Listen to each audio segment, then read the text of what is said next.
Hey guys, welcome to this week's podcast episode for the Financial Freedom Podcast. I'm your host, Dr. Christopher Liu, and I started my quest searching for the meaning of freedom, how to obtain it, and comes down to financial, time, location, and health freedom. And I started interviewing people that were embodying these types of freedom on the margins, on the cutting edge, and making an impact outside of the traditional world. So today I'm happy to welcome Daniel Spencer, and he's a life coach. He's also a husband and father. But today's talk is all going to be about mindset, life coaching, transformation. He's calling in from sunny SoCal. So Daniel, welcome. Thank you for having me. Yeah. I know we had connected through Podmatch, which is a great service. And tell us more about your origin story and how you got started. So I just got started basically with the 9 to 5. And then I was involved in a work accident and kind of rethinking what I wanted to do. It had me scared to go back. And I know I had a friend who he retired early from the post office. He became a real estate agent. And I was kind of looking at entrepreneurship, like how can I kind of sustain the life that I have right now? Um, because I was second guessing my work habits. I was second guessing my career path. So I got into online coaching as a way to supplement and then hopefully replace my current job right now. Yeah. Interesting. And yeah, so let's get right into it. So you talk about basically life coach and resiliency. So what lessons do you have, especially after COVID, in terms of helping people go through hard times? I think it takes a deep reflection on what do you think is keeping you down? Um, what is locking you into breaking out spiritually, breaking out from the mentality that I can't really get past where I'm at. Um, and I think it just takes a strength, like a really want and a need to say, I'm tired of this position that I'm in. I'm tired of procrastinating my goals, seeing people elevate to the level where I want to achieve and not be able to do it. Uh-huh. I think a lot of it is just risk. A lot of us are scared to take that initial first step in the risk. Uh-huh. Yeah. Yeah, and so when you talk a little bit about the work that you do, with life coaching and helping people go through that. Yeah, so my program it's based off of discipline having to do with fitness and nutrition. Um, Most of my clients they are overweight or not eating right, new to the gym, they want to get stronger. I say that the way to become mentally strong Uh-huh. is by um, sticking to the plan, doing the hard things you don't want to eat, getting out of your comfort zone of always being able to just hit a drive through as far as foods, right? Limiting your calorie intake, making non-negotiable tasks, Uh-huh. and doing those tasks early in the morning. Most people say that when they want to work out or go to the gym, they put it off towards the end of the day.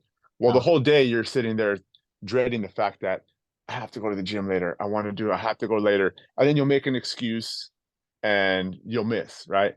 So on my team, we say that's going to happen first thing in the morning. And a lot of people say, "Oh, I don't have time." We have time. It's before everything else, right? We're going to sacrifice some sleep. That's going to make us mentally stronger. Sticking to the program, sticking to your schedule. It's going to give you discipline and structure. Yeah. Yeah. Yeah, and I love this idea of, so the more I talk to people, especially they talk about this idea of calorie limiting your calorie intake, and sometimes even fasting, and they say that's actually good for you. Tell us more about you, like your habits around that, like and I find that fascinating.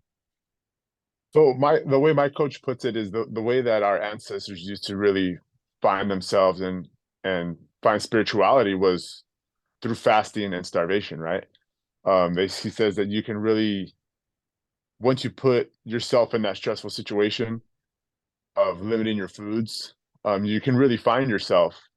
And I mean, especially now with our culture of having food delivered to your door and the comfort of whatever you want is available, um, really limiting yourself is it's a true test to your word, to yourself, right? Yeah, I mean, we can have everything at the tip of our hands, but really limiting yourself is it's a true test to your character. Um, so with the way I set it up is, we're gonna limit your food intake, and my diets aren't like chicken, rice, and broccoli. I mean, you can have whatever you like, but we're not gonna overindulge. We're so used to that comfort. A lot of us use that as vices. I know I used to. Um, so I think limiting that, it grows strength internally, right? You kind of cut off those creature comforts, do less or do more with less, Uh-huh. still able to get your work done, get your workouts in, and have less food. It builds a mental toughness, really. Not cheating on saying, well, I did this workout, now I deserve this donut. Like, no, we're gonna make sure that you have just enough food to build your muscles and to burn your fat. Uh-huh. Yeah. Yeah. And then what about this idea of like, so what are some of your morning habits? Like some people go for like a 10-minute sprint, like full speed, just get their, shock their body, freezing, like super freezing cold shower. Uh, Um, tell us like these things, or even like going to sleep like out early, wake up early, all these things.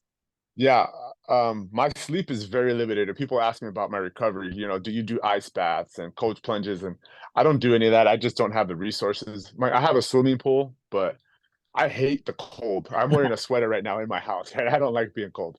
Yeah. Um, but sleep deprivation, it's not something I do intentionally. I'm up late with my wife and my kids, or trying to connect with people, trying to help them out online. And I get up at 2:45 every morning, um, pretty much regardless of when I go to bed, because I have to be at work at 6:30, and most of the times we work late, and then I come home and I have to be a father, I have to be a husband, I have to be the handyman around the house. So the only time I have for my personal development, my personal self-care, is early in the morning. So I get up at 2:45, I wake up and I have my overnight oats ready in the morning, and I read every morning. I'll read about 10 pages, a journal my regrets from the day before, try and set my attentions, reflect back on past pains or past things that I've done wrong and how I want to better myself. And then right after that, it's straight into the workout. Going to the gym for about 45 minutes to an hour, and getting myself into a meditative state there also. Yeah. Um, I think back about some of the pains that I've caused people, or some of the pains that I've caused myself. And while I'm sitting there hitting reps, think to myself, these muscles aren't as bad. They don't hurt as bad as what you put yourself through or what you put somebody else through. So Yeah. getting into that meditative state through the workout, it's spiritually freeing. Yeah. Um, and then right after that, it's to work. I go to work, and everything else I do after my workout is for everybody else. Yeah. Oh, nice. Yeah, very interesting. And it sounds like you've done, especially with mindset, personal productivity, health, fitness, nutrition, and then you're helping others. How can people contact you and reach out to you and learn more about you? Through Instagram, my Instagram handle is reps and double time. I post every day on there. I post my get up time, my workouts, my foods throughout the day, inspirational quotes, things that we go through every day, things that I go through every day, my struggles, my past struggles with alcoholism, or being obese, and just trying to inspire other people, saying, hey man, I've been through the things that you're probably struggling with. There is a way out, right? There is a way to break yourself out of that negative self-talk. Accomplishing these goals, these tasks that I set for myself and my team in the morning, um, those are non-negotiable. So creating a list and checking those things off every morning and feeling that sense of accomplishment, right? That does nothing but bring your self-pride up, brings your confidence level up. And then thinking that, once something else hits, something, because life happens every day, right? And if we're not mentally prepared for it, it's very easy to set us back mentally, physically, emotionally. Yeah. So reps and double time on Instagram, I'm sorry. And I have a Facebook. It's under just my full name, Daniel Spencer. Yeah. Yeah. So for all the audience out there, let's thank Daniel for coming out to the show.